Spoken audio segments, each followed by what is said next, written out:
طيبة سجى رأفت حجازي من مدرسة نظير اللوقا.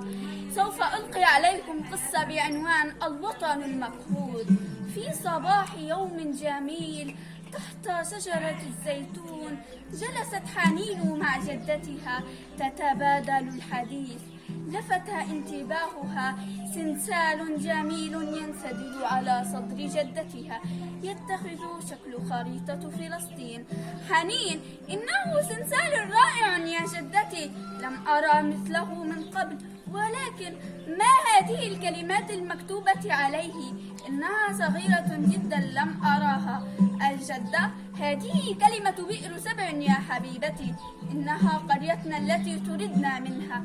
حنين: ولما لم تكتبي عليه باقي أسماء القرى الفلسطينية؟ الجدة: لو أردت أن أكتب جميع القرى الفلسطينية لم تتسع هذه المساحة الصغيرة، فهن 400 قرية فلسطينية، ولكن القرى جميعها في قلبي يا حبيبتي.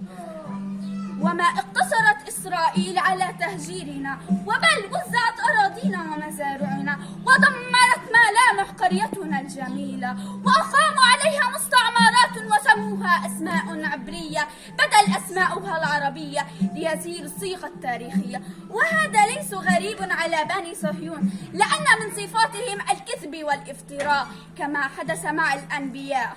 وبعد: وإذ بصوت ينبعث من قريب، صوت تخفيه الكلمات والعبارات. أبي حبيبي، لا أعرف إن كنت ستسمعني أم لا، هل ستصلك كلمات المتعبة أم لا؟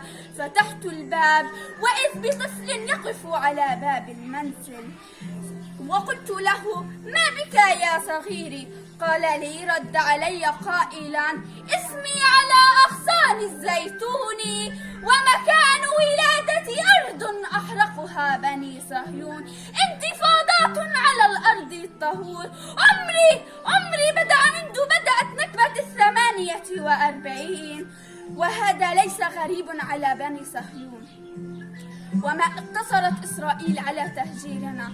وكيف تتصورين يا جدتي أن تستيقظ أمي في تلك المخيم لكي تصنع لنا إبريقا من الشاي ولم تجد نقطة ماء في الخزان؟ لماذا؟ لأن بعض الرصاصات الطائشة قد ثقبته ولم يبقى فيه شيئا.